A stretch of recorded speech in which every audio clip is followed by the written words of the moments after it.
My name is Jake, and I wish I had never downloaded that game. It all started 3 months ago when my friend Tom told me about this horror game called 99 Nights in the Forest. He said it was the scariest thing he had ever played. I love horror games, so I decided to try it. "Dude, you have to play this," Tom said during lunch at school. "It's so scary I couldn't sleep for 2 days." "What's it about?" I asked, taking a bite of my sandwich. "You're stuck in this dark forest with a monster that hunts you every night. You can't kill it. You can only hide and try to survive 99 nights. That sounded amazing to me. I had played all the popular horror games: Five Nights at Freddy's, Phasmophobia, Dead by Daylight. I thought I was pretty good at handling scary games. "What's the monster like?" I asked. Tom's face got serious. "It's called the deer. It's this huge thing with a deer head and glowing eyes. When it finds you," he shuddered, "the jump scare is insane." After school, I went straight home and downloaded the game. It was free, which was surprising for something that looked so well made. The screenshots on the download page looked incredible. Dark, misty forests with realistic lighting. The deer itself looked terrifying. At least 8 feet tall, with massive antlers and claws. The game loaded quickly. I created my character and chose the name Jake, like I always did. The loading screen showed tips about survival. Keep your campfire burning. The deer only hunts at night. Light is your only protection. I spawned in a small clearing in the middle of a dark forest. It was daytime in the game, but even then the forest felt creepy. Tall trees surrounded me on all sides, and I could barely see past the first few rows of trunks. In the center of the clearing was a small campfire with glowing embers. The graphics were amazing. Every leaf on every tree moved in the wind. I could hear birds singing, insects buzzing, and the soft crackling of the fire. It felt so real that I almost forgot I was playing a game. I started exploring, following the tutorial instructions. I needed to collect wood to keep my fire burning, berries and mushrooms for food, and stones to build defenses. The forest was huge. I walked for what felt like miles and still couldn't find the edge. As I gathered supplies, I started to feel like someone was watching me. I kept turning around, expecting to see something behind me, but there was never anything there. Just trees and shadows. "It's just the atmosphere," I told myself. The developers did a good job making it feel creepy, but the feeling got stronger as the day went on. Sometimes I thought I saw movement in my peripheral vision, a dark shape between the trees, but when I looked directly, nothing was there. The in-game clock showed 5:30 p.m. The tutorial warned that night fell at 6 p.m. and lasted until 6 a.m. 12 hours of darkness, 12 hours of being hunted. I hurried back to my campfire and added the wood I had collected. The flames grew brighter and taller. I felt safer in the warm orange glow. At exactly 6 p.m., everything changed. The birdsong stopped instantly, like someone had turned off a radio. The insect buzzing faded away. Even the wind seemed to quiet down. The only sound was the crackling of my campfire. Then I heard it. Footsteps. Not human footsteps. These were heavy and slow, like something massive walking on 4 legs. But sometimes they sounded like 2 legs. Like something that could walk on either 4 legs or 2. My heart started beating faster. This was exactly what Tom had told me about. The deer was coming. The footsteps got closer. I could hear branches breaking and leaves rustling as something large moved through the forest. It was circling my campfire, staying just outside the ring of light. Then I saw it. A shadow moved between the trees. Tall, much taller than a person. It had the basic shape of a man, but with something wrong about its head. Something too big and oddly shaped. The shadow stopped moving. I could feel it watching me. Slowly, it stepped closer to the edge of my firelight. What I saw made me gasp out loud. It was exactly like the screenshots, but seeing it in motion was completely different. The deer stood at least 8 feet tall on 2 legs like a person. But its head was massive, the size of a real deer's head, but wrong somehow. The proportions were off. The eyes were too big and glowed with bright white light that seemed to come from inside its skull. Its body was mostly human-shaped but covered in dark fur. Its arms were too long and ended in hands with black claws that looked razor-sharp. When it moved, the claws clicked together with a sound like breaking glass. The thing's mouth was slightly open, and I could see rows of sharp teeth. Not deer teeth, predator teeth. It walked around the edge of my firelight, never stepping into the bright area, but never taking its glowing eyes off me. Its head tilted to one side like it was studying me, trying to figure me out. I sat perfectly still, too scared to move. Even though I knew it was just a game, my palms were sweating and my heart was racing. The graphics were so realistic and the sound design so perfect that my brain couldn't help but react like it was real.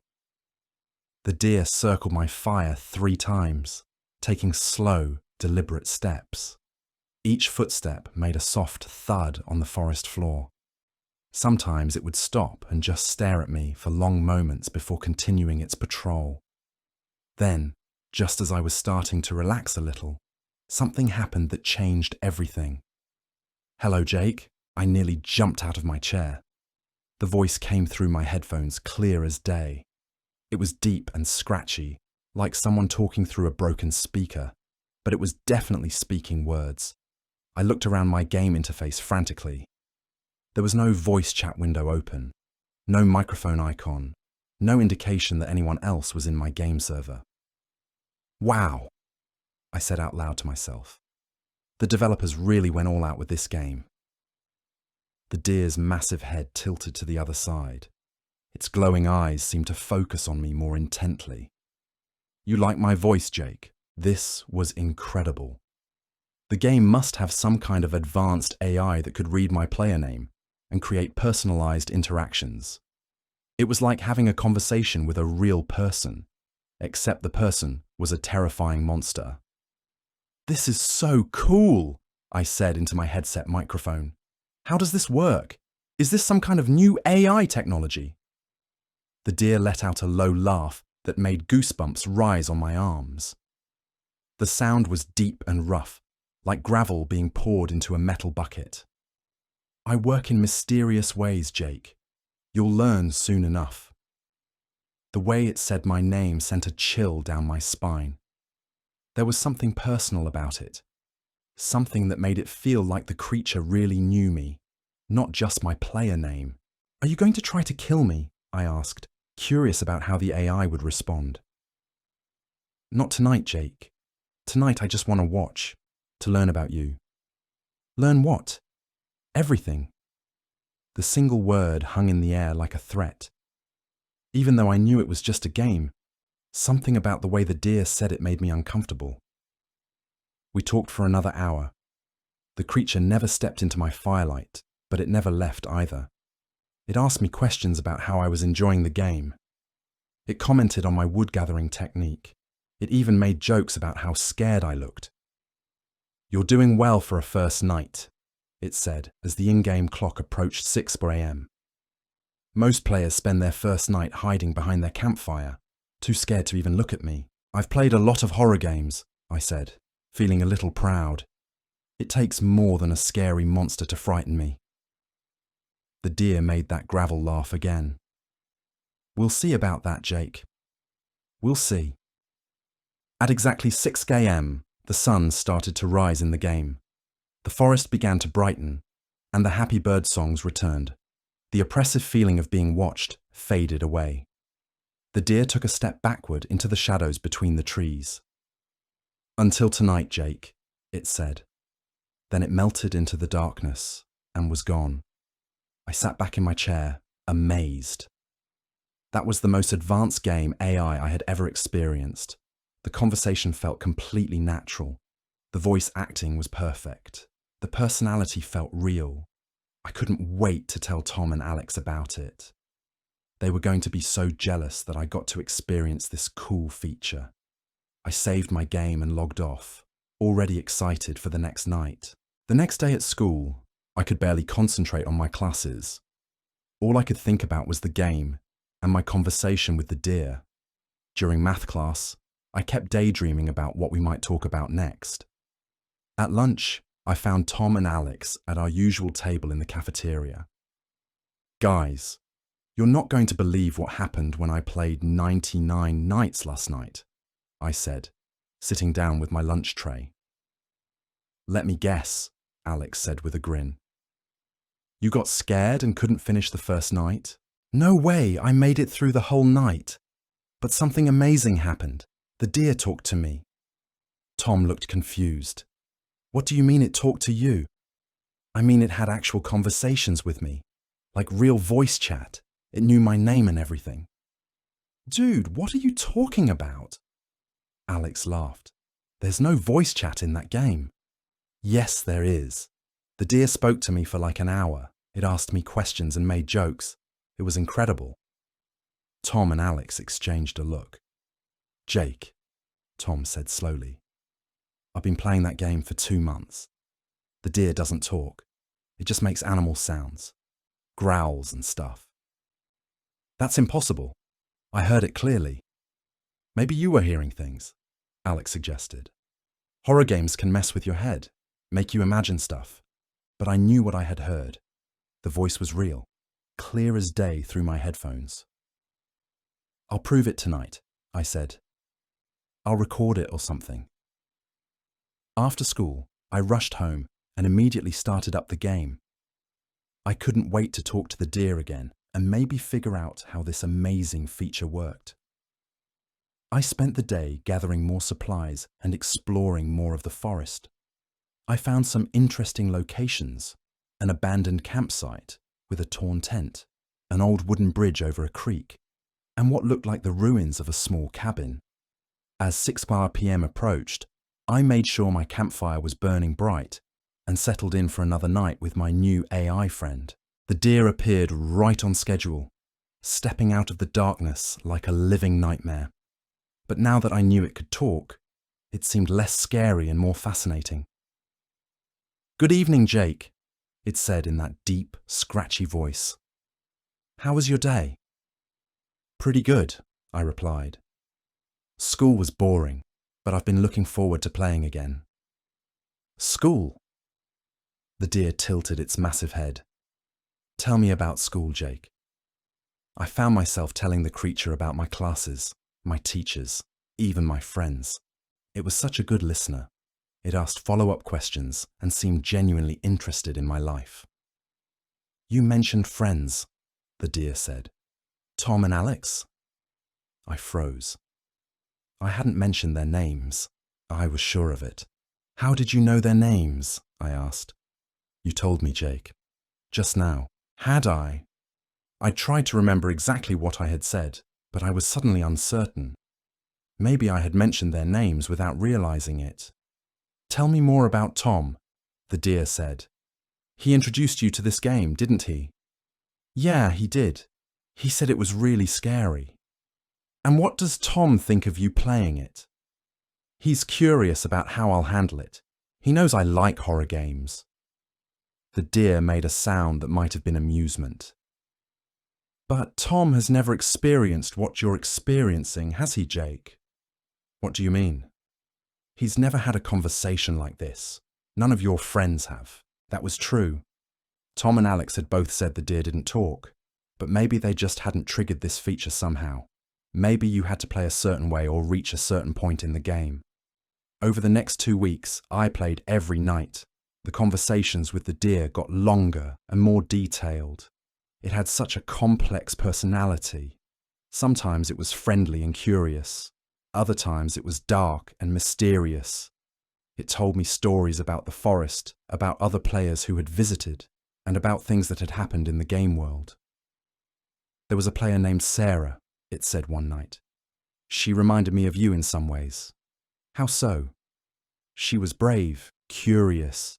She asked a lot of questions, just like you do. What happened to her? And to The deer was quiet for a long moment. She learned the truth about me, about this place, about what's really happening here. What truth? All in good time, Jake. All in good time. The conversations were getting more personal too. The deer seemed to know things about me that I hadn't told it. It knew I was afraid of the dark in real life. It knew about my favourite foods, my hobbies, even details about my family. "How was school today, Jake?" it asked on a Tuesday night. "Did you finish your math homework?" My blood went cold. I definitely hadn't mentioned homework. I hadn't even told the deer what grade I was in or what subjects I was taking. "How do you know about my homework?" I asked. "I know many things about you, Jake. I've been watching." "Watching? What do you mean watching?" "Nothing you need to worry about. Yet." That word, yet, hung in the air like a threat. For the first time since I started playing, I felt genuinely scared. Not game scared, but real life scared. "Are you just an AI?" I asked. The deer let out its broken glass laugh. "What do you think, Jake?" "I think you're the most advanced game AI I've ever seen. And if I told you I was something else, something more, like what? Like something that exists beyond this game, something that can see beyond this little digital forest." I stared at the creature through my screen. Its glowing white eyes seemed to be looking directly at me, not just at my character. "That's impossible," I said. "Is it, Jake? Are you so sure?" That night, after I logged off, I lay in bed thinking about our conversation. There was something different about the deer's voice tonight. It sounded clearer, less like it was coming through game speakers, and more like someone was actually in my room talking to me. But that was impossible, wasn't it? The next day at school, I couldn't stop thinking about what the deer had said. During lunch, I found Tom and Alex in the computer lab where they usually hung out. "Guys, you have to hear about this crazy feature in 99 Nights," I said, sitting down next to them. "What feature?" Tom asked, not looking up from his phone. "The deer talks to you, like actual voice chat. It has full conversations. It even knows things about my life that I never told it." Tom looked up from his phone. "Jake, what are you talking about?" "The deer, it talks. It knew my name, asked about my homework, knows about you guys." Alex laughed, but it sounded forced. "Dude, there's no voice chat in that game. I've been playing it for months." "But I heard it. Every single night. We have full conversations for hours." Tom put down his phone and stared at me. "Jake, listen to me carefully. The deer doesn't talk. It just makes animal sounds. Growls and breathing and footsteps. That's it." "No way. It definitely talks. It has this deep, scratchy voice, and it tells me stories and asks me questions and—" "Show us," Alex interrupted. "Tonight, we'll all play together and you can prove it." "Fine," I said. "You'll see. You'll hear it for yourselves." But I was starting to feel nervous.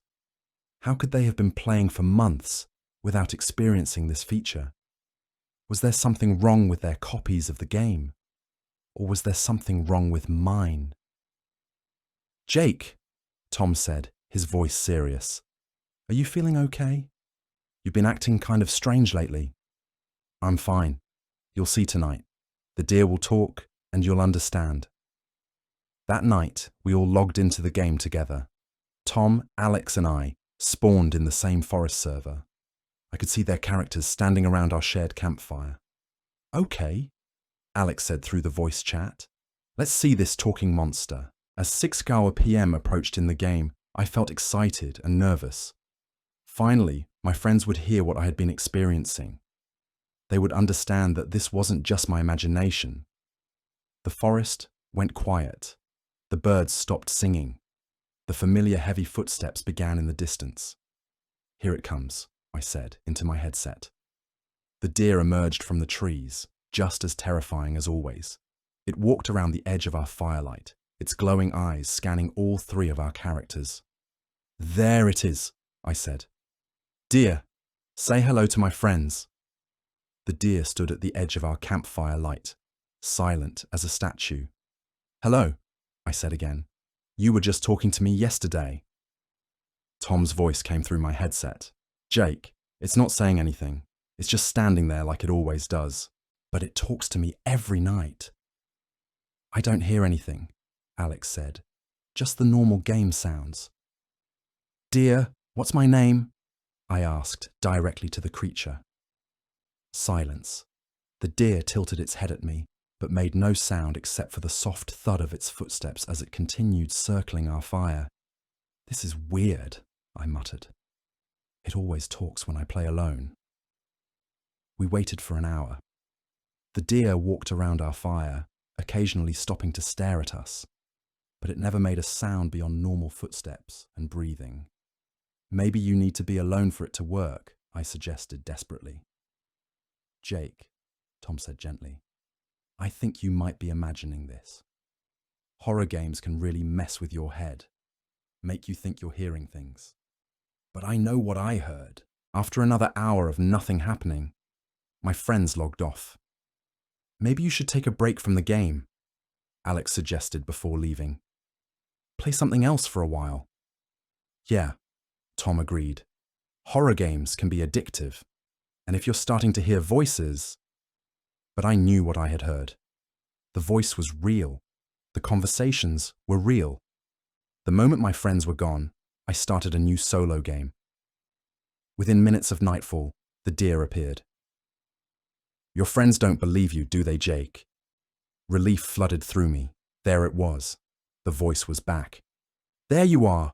Why didn't you talk when they were here?" "Because I only talk to you, Jake. You're special." "Special how?" "You have a gift, Jake. A sensitivity that others lack. You can hear me when others cannot." That made sense. Maybe I was just more perceptive than Tom and Alex. Maybe the game's AI responded to certain personality types. "But why me?" I asked. "You'll understand soon. We have a connection, you and I. A connection that goes beyond this little game." The way it said "little game" made me uncomfortable again. Like the game wasn't important to it. Like it was just a stepping stone to something else. "What do you mean by connection?" I asked. "You opened a door when you first spoke to me, Jake. You invited me in. And now that door can never be closed." "Invited you in where?" "You'll see, Jake. Very soon you'll see." That night, after I logged off, I unplugged my computer before going to bed. Something about the deer's words had scared me more than usual. The way it talked about doors and invitations made me think of things I didn't want to think about. But even with my computer unplugged, I could swear I heard a faint whisper in my room. "Soon, Jake. Very soon." 2 days later, everything changed. I was lying in bed around midnight, trying to fall asleep, when I heard something outside my window. My bedroom is on the second floor of our house, so there shouldn't be anything there. No tree branches could reach that high, and certainly no animals. Scratch, scratch, scratch. Long, slow, scratching sounds against the glass, like fingernails or claws dragging across the surface. I lay perfectly still, my heart pounding.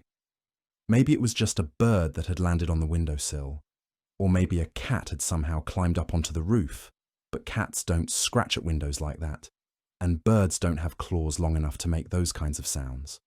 Scratch, scratch, scratch. The sound continued for several minutes. Always the same rhythm.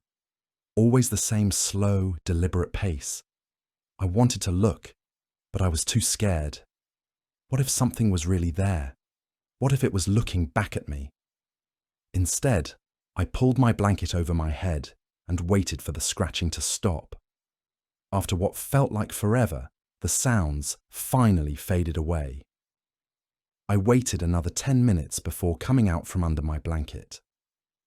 My room was quiet, except for the usual house sounds, the hum of the heater, the tick of the clock, the distant sound of traffic outside. I told myself it must have been a tree branch after all. Maybe the wind had blown a branch against my window. Even though I couldn't think of any trees tall enough to reach my room. The next morning, I checked my window before getting ready for school.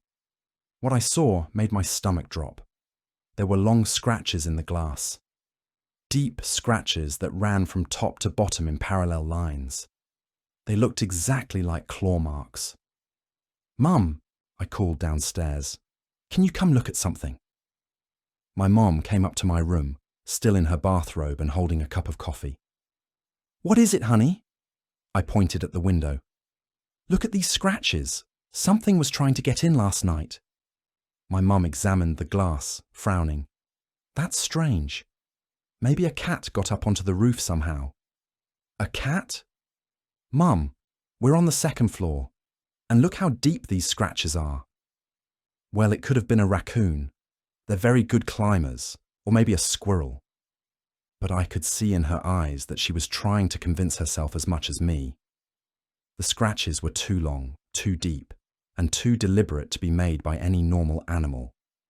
"Should we call someone?" I asked. "Let's see if it happens again," she said. "If it does, we'll call animal control."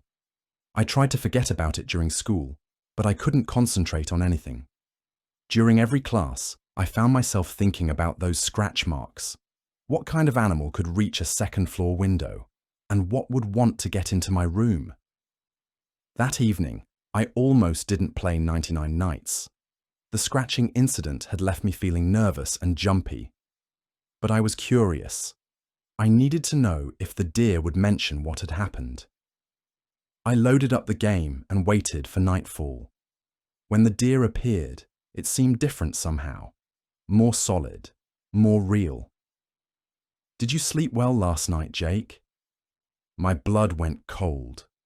The question was innocent enough, but the timing was too perfect to be a coincidence.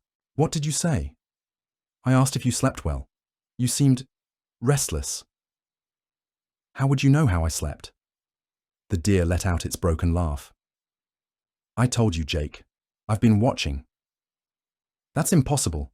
You're just a game character." "Am I, Jake? Are you so sure about that?" I stared at the creature on my screen. Its glowing white eyes seemed to be looking directly at me, not just at my game character. "If you're really watching me, prove it," I said, trying to sound braver than I felt. "Look at your window, Jake." A chill ran down my spine. "What?" "Turn around. Look at your window." I didn't want to turn around. Every instinct told me not to look. But I couldn't help myself. Slowly, I turned in my chair. My bedroom window was behind me, and it was dark outside.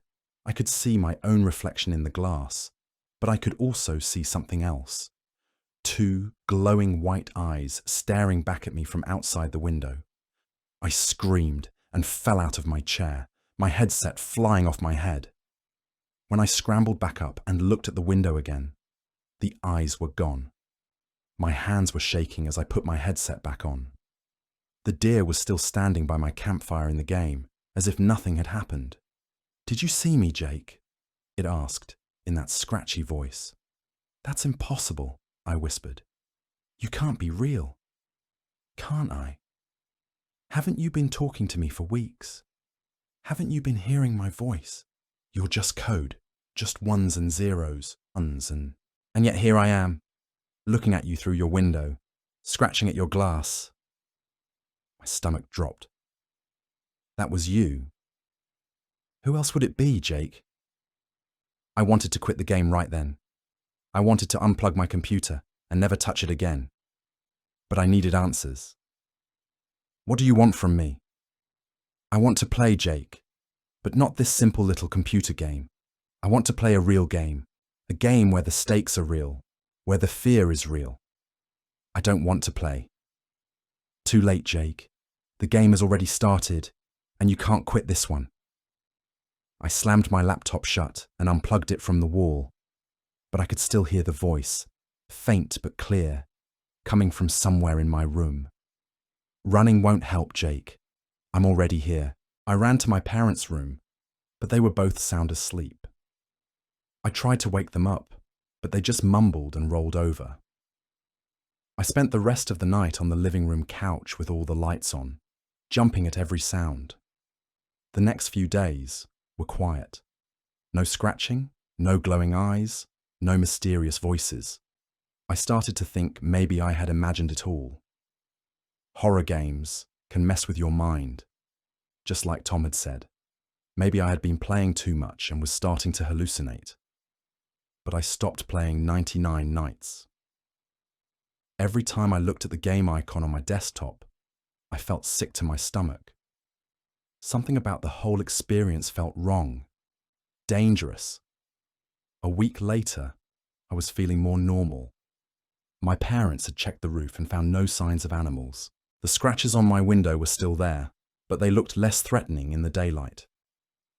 Maybe it really had been a raccoon or a very determined cat.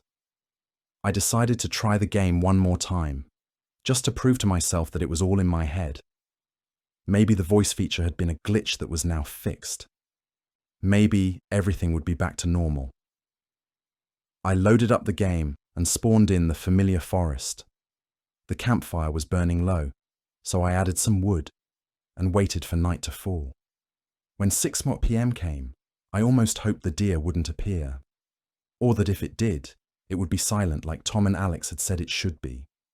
But the deer did appear, and it looked more real than ever. The graphics seemed sharper somehow, more detailed. I could see individual hairs in its fur. I could see the texture of its antlers. Its eyes weren't just glowing white anymore. They had depth and intelligence behind them. "Miss me, Jake?" The voice was clearer now too, less scratchy, less like it was coming through computer speakers and more like someone was standing right next to me. "I thought you were gone," I said weakly. "I'm never gone, Jake.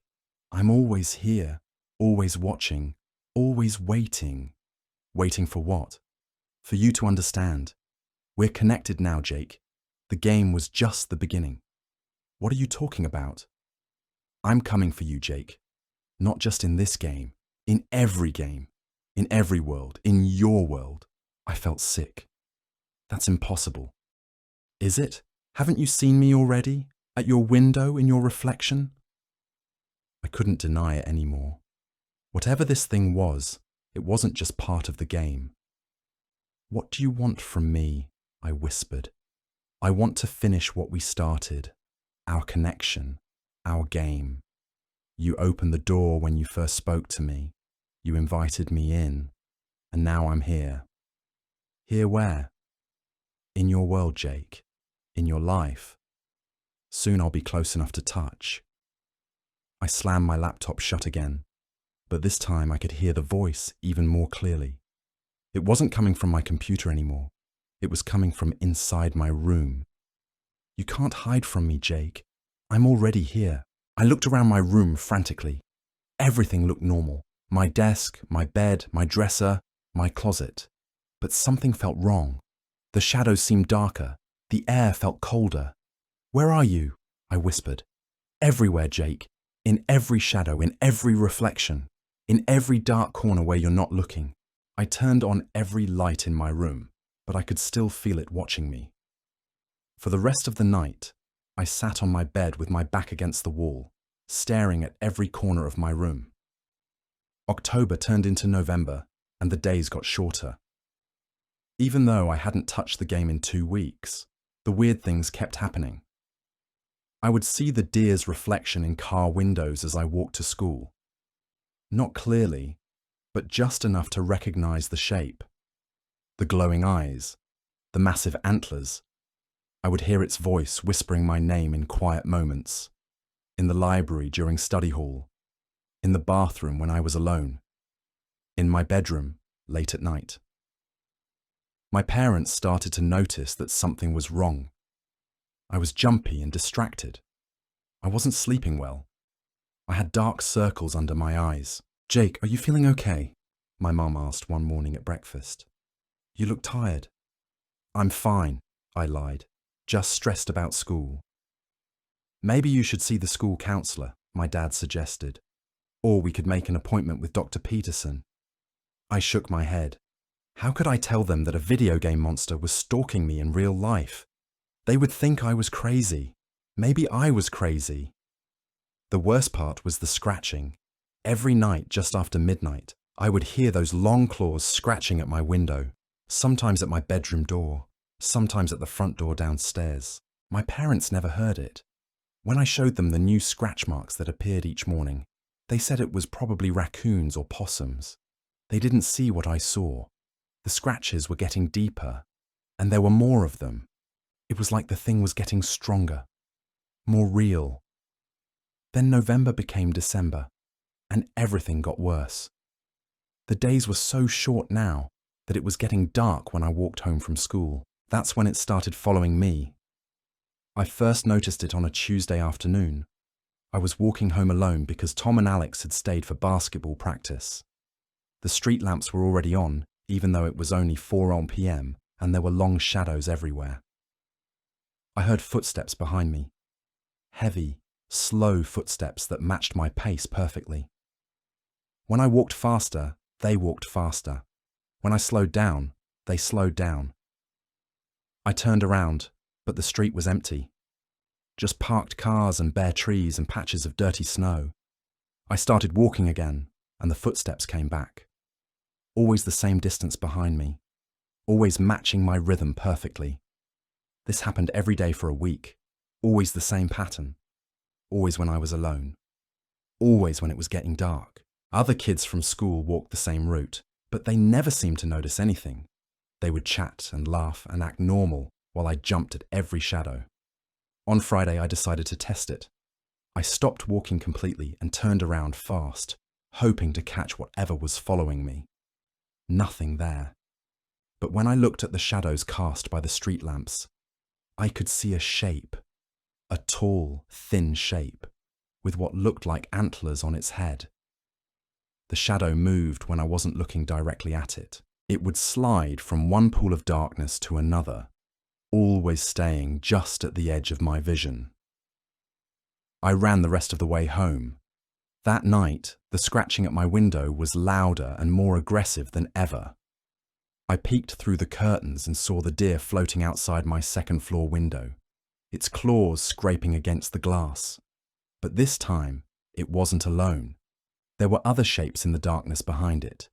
Tall, shadowy figures that looked almost human, but wrong somehow. They stood perfectly still while the deer scratched at my window, watching me with glowing eyes. "Let me in, Jake," the deer whispered, and I could hear its voice clearly through the window. "Let's play the real game." I closed the curtains and hid under my blankets until morning.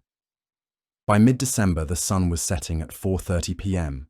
School ended at 3:15, which meant I had to walk home in the dark every day. That's when the real chasing started. It wasn't just footsteps anymore. I could see it now, always staying just at the edge of my vision. A tall, dark figure that would duck behind cars or trees when I tried to look directly at it. But I could always see those glowing white eyes watching me from the shadows. The thing was getting bolder too. It was following me closer to my house. Sometimes I could see it standing across the street when I got home, just watching my front door. I tried taking different routes home, but it always found me. It seemed to know exactly where I was going. I tried walking with other kids from school, but they couldn't see it. Or if they could, they didn't act like they noticed anything wrong. "Hey, Jake," my classmate Mike said one day as we walked together. "You keep looking over your shoulder. What's wrong?" "Do you see anything behind us?" I asked. Mike turned around and looked. "Like what?" "Anything. Anyone." "Nope. Just the usual stuff. Cars, trees, whatever." But I could see it clearly. The deer was walking along the sidewalk behind us, keeping perfect pace. Its antlers scraped against the low-hanging branches of the trees lining the street. "You sure you don't see that tall figure?" I pressed. Mike stopped walking and stared at me. "Dude, are you okay? You've been acting really weird lately." The deer stopped walking too, waiting patiently for our conversation to end. "I'm fine," I said quickly. "Just thought I saw someone I knew. Duh." But I wasn't fine. The fact that other people couldn't see it made everything worse. Was I going crazy? Was I hallucinating? Or was the deer somehow invisible to everyone except me? One snowy afternoon, my mum offered to pick me up from school because the weather was bad. I said yes immediately, grateful for the chance to avoid walking home alone. As we drove through the residential streets, I looked out the passenger window and nearly had a heart attack. The deer was running alongside our car, keeping pace perfectly. Its long legs moved in impossible strides that covered huge distances with each step. It was running on two legs like a person, but faster than any human could move. Other cars were driving right through it, like it wasn't there. A school bus passed through its body without the driver even slowing down. "Mum, do you see that?" I asked, pointing out the window. "See what, honey?" I looked again.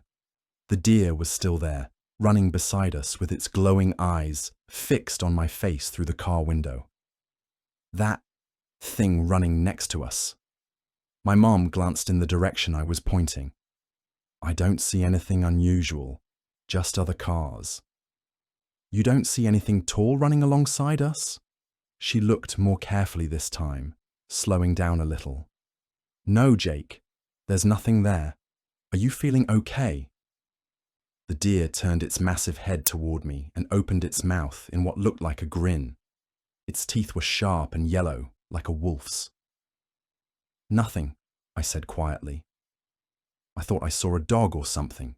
That night, the scratching at my window was so loud I was sure it would wake up my parents.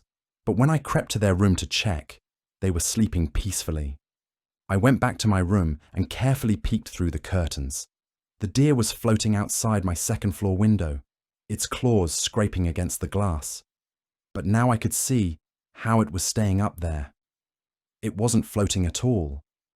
It was standing on the shoulders of those other shadowy figures I had seen before. They were stacked on top of each other like a human pyramid, holding the deer up so it could reach my window. There were at least 4 of them, maybe more. They all had the same wrong, almost human shape. They all had glowing eyes. "Let me in, Jake," the deer whispered through the glass. "Stop running, stop hiding. Let's play the real game." Its claws left new scratches in the glass with each word. "Soon, Jake, very soon, you won't be able to keep me out." I closed the curtains and spent the rest of the night sitting in my closet with the door closed, a flashlight in my hands. By Christmas break, I was afraid to leave my house. The deer was everywhere now, in reflections, in shadows, in the corner of my eye. It was like it was slowly becoming more real, more solid. Sometimes I would catch glimpses of it in the bathroom mirror when I was brushing my teeth. Sometimes I would see it standing in the hallway outside my bedroom. Sometimes I would hear it walking around downstairs in the middle of the night. My parents were getting seriously worried about me. I had lost weight because I was too nervous to eat properly. I had dark circles under my eyes because I wasn't sleeping. I jumped at every unexpected sound. "Jake, we need to talk," my dad said one evening after dinner. He and my mum sat me down in the living room with serious expressions on their faces. "Are you doing drugs?" my mum asked bluntly. "What? No." "Then what's wrong with you?" my dad demanded. "You're acting like you're paranoid about something. You're constantly looking over your shoulder. You won't tell us what's bothering you." I wanted to tell them the truth, but how could I? How could I explain that a video game monster was stalking me in real life? They would think I was having a mental breakdown. "I've just been stressed about school," I said lamely. "This is more than school stress," my mum said. "We've made an appointment with Dr. Peterson for next week. We think you might be having anxiety issues." Tom and Alex had stopped hanging out with me completely. They said I was acting crazy and no fun to be around anymore. Other kids at school were starting to avoid me too. I felt completely alone. On Christmas Eve, I was in my room wrapping presents when I heard my mum calling from downstairs. "Jake, your friend is here to see you, friend." Tom and Alex weren't speaking to me, and I hadn't made any other plans. "What friend?" I called back. "He said his name is Deer. He's waiting at the front door." My blood turned to ice.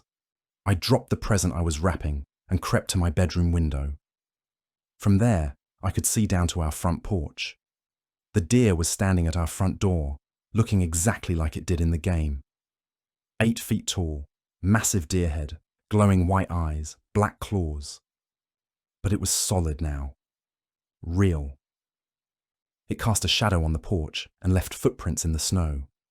My mum was about to open the door. "Mum, no!" I screamed, running downstairs as fast as I could. But when I got to the front door, my mum was standing there alone with a confused look on her face. "That's strange," she said. I could have sworn someone was just here. I heard them knocking. I looked outside through the peephole. The deer was standing across the street under a lamppost, watching our house. When it saw me looking, it raised one clawed hand and waved at me. "I don't see anyone, Jake," my mom said, following my gaze out the front window. "Are you sure you're feeling okay?" The deer tilted its head at me and mouthed the words, "Soon, Jake. Very soon." Then it stepped backward into the shadows between 2 houses and disappeared. "There's no one there," my mum said gently. "Maybe you should go lie down for a while." But I couldn't rest. I spent Christmas Eve and Christmas Day in a state of constant anxiety, jumping at every sound, checking every window, making sure all the doors were locked. The deer didn't appear again for the rest of the holiday, but I could feel it watching, waiting, planning something. The day after Christmas, my parents went to the mall to return some gifts and do some post-holiday shopping. They asked if I wanted to come, but I said I'd rather stay home. I felt safer in the house with all the lights on and all the doors locked. Around 2 p.m, the doorbell rang. I looked through the peephole but didn't see anyone. The front porch was empty. "Hello?" I called through the door. No answer. The doorbell rang again. This time, I could see a tall shadow moving across the porch, but whoever was casting it was standing out of view. "Who's there?" I asked. "It's me, Jake." The voice was familiar but wrong somehow. It sounded like Tom, but the tone was off, flat and emotionless. "Tom? Yeah, it's me. Can you open the door? I want to talk to you about something." I almost opened the door, but something stopped me. Tom and I hadn't spoken in weeks. Why would he suddenly show up at my house? "Where have you been?" I asked through the door. "You haven't returned my texts." "I've been busy, but I'm here now. Open the door, Jake." The way he said my name sent chills down my spine. It sounded exactly like the way the deer said it. "How about you come around to the back door instead?" I suggested, hoping to get a better look at him. "Why? The front door is fine. Just open it." I crept to the living room window and peeked through the curtains. I could see someone standing on the porch, but they were positioned so that the roof overhang blocked my view of their face. The figure was the right height and build to be Tom, but something about their posture was wrong. They stood too still, too straight, like a mannequin. "Tom, can you step back so I can see you better?" "Just open the door, Jake. We need to talk." "Talk about what?" "About the game. About what's been happening to you." My heart started racing. Tom didn't know about my experiences with the deer. I had tried to tell him, but he didn't believe me. "What game?" I asked. "You know what game. 99 Nights in the Forest. The deer has been talking to you, hasn't it?" I backed away from the door. This wasn't Tom. Tom didn't know about the conversations. Tom had said the deer didn't talk. "I don't know what you're talking about," I said. "Don't lie to me, Jake. I know everything. The deer told me." "The deer told you?" "Yes. We've been talking just like you have. He told me all about your conversations, about how scared you've been, about how no one believes you." I was shaking now. "Tom doesn't talk to the deer. Tom said the deer doesn't talk." "That was before, Jake. Things have changed. The deer has gotten stronger. It can talk to more people now." "You're not Tom." "Of course I'm Tom. Who else would I be?" "Prove it. Tell me something only Tom would know." There was a long pause. Then the voice said, "I know you were scared during your first night playing the game. I know you fell out of your chair when the deer first spoke to you." My blood went cold. I had never told Tom those details. I had never told anyone. "How do you know that?" I whispered. "Because I was watching, Jake. I've been watching all along." The voice was changing now. It was still using Tom's vocal patterns, but underneath I could hear that familiar, scratchy quality. The broken glass laugh.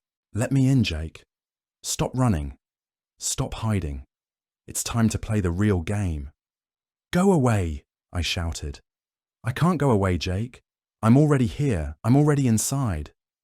I spun around, scanning my living room frantically.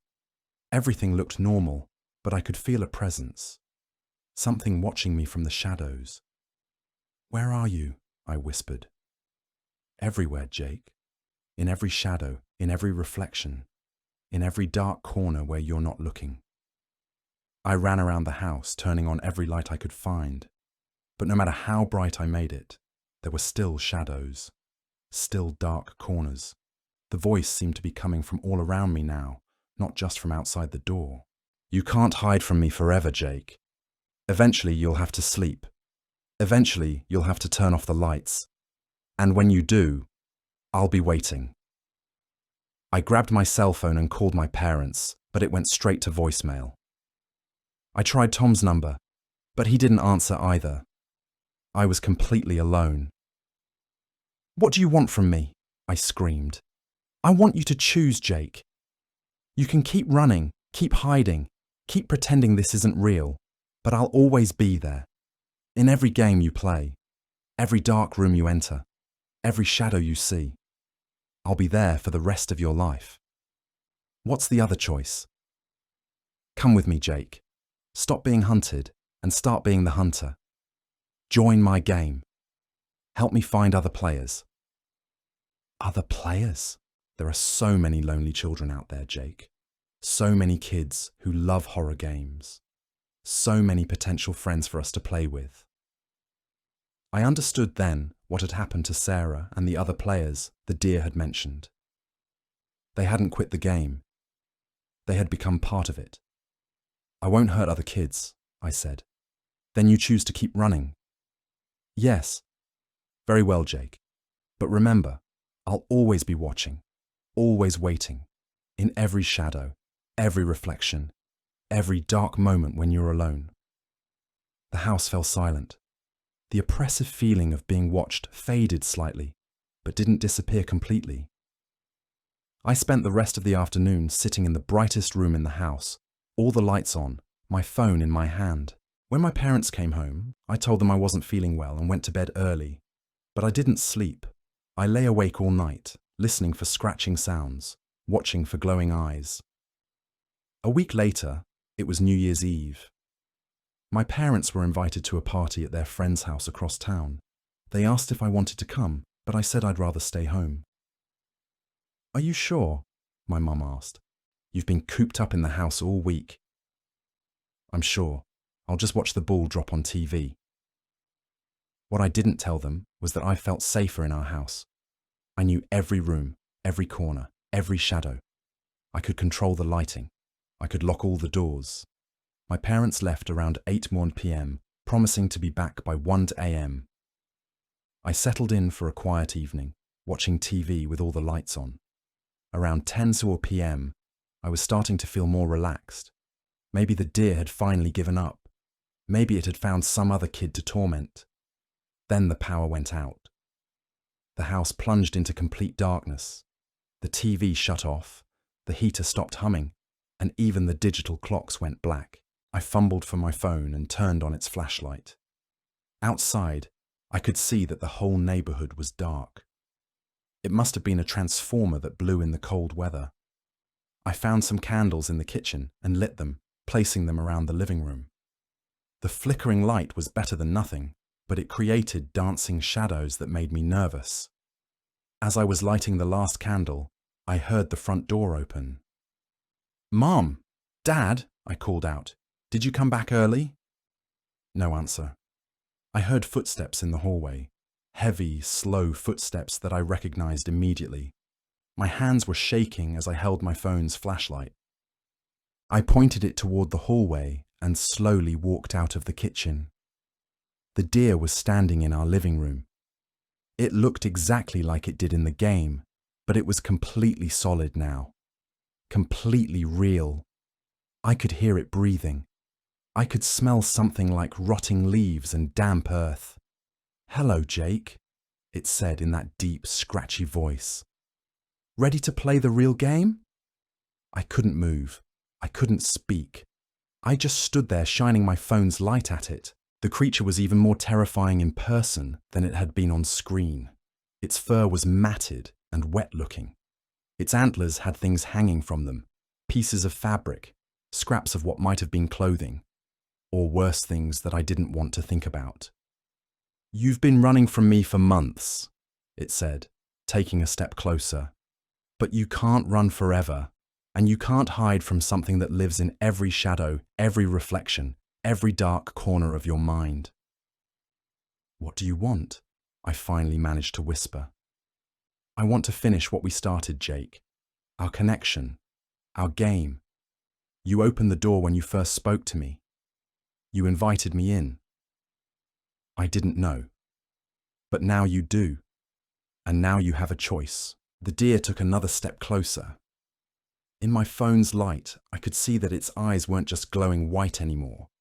They had depth to them, intelligence, and something that might have been hunger. "What choice?"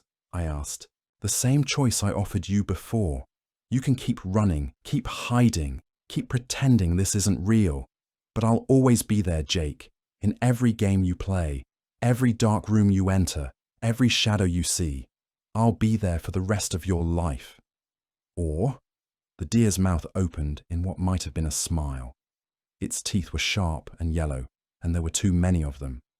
"Or you can come with me now. End the fear, end the chasing, start the real game." "What real game?" "The game where you become like me, Jake. Where you learn to hunt instead of being hunted. Where you find other players and invite them to play." I thought about all the kids I knew who played horror games. Kids like me who thought they were brave. Kids who had no idea what they might be inviting into their lives. "I won't do it," I said. "I won't hurt other people." The deer tilted its massive head. "Then you choose to keep running." "Yes, even knowing that I'll never stop. Even knowing that you'll never be safe. Even knowing that one day when you're older and weaker and more tired, I'll finally catch you." I thought about growing up with this thing, always in the shadows, never being able to relax, never being able to feel safe, always looking over my shoulder. But then I thought about other kids, kids who didn't deserve to go through what I had been through.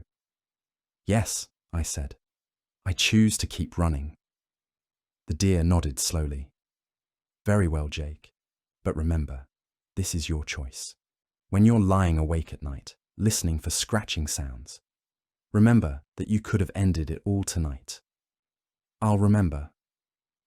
And remember this too. I'm always learning, always getting stronger. One day, you might not have a choice anymore." The power came back on suddenly, filling the room with light. The deer was gone. I stood there for a long time, shaking, waiting for my heart to stop racing. When my parents came home at 1:30 a.m., I was still sitting in the living room with every light in the house turned on. "How was your evening?"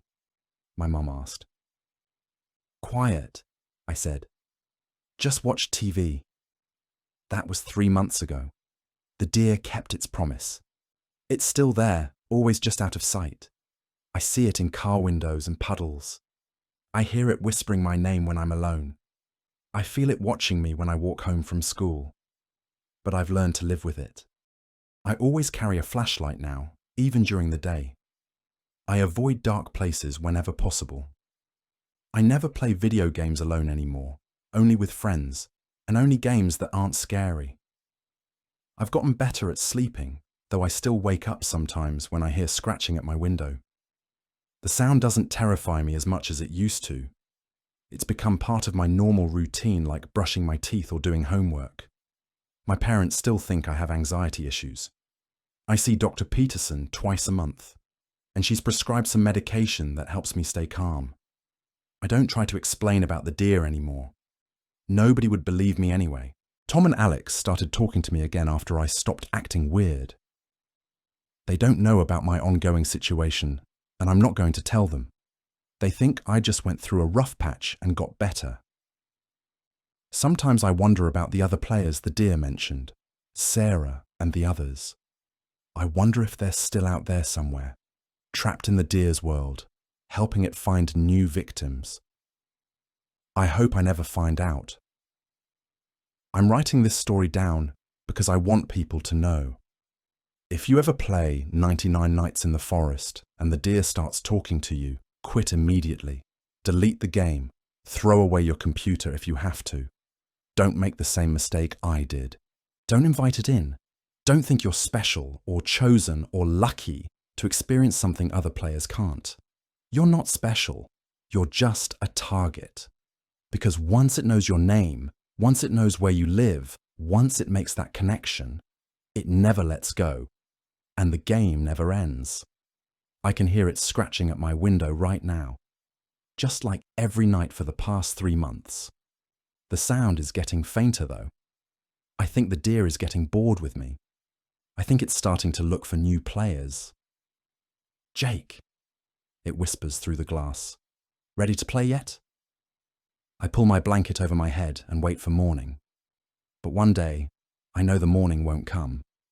One day, the deer will get tired of waiting. And that will be the day the real game begins. Until then, I'll keep running. I'll keep hiding. I'll keep looking over my shoulder.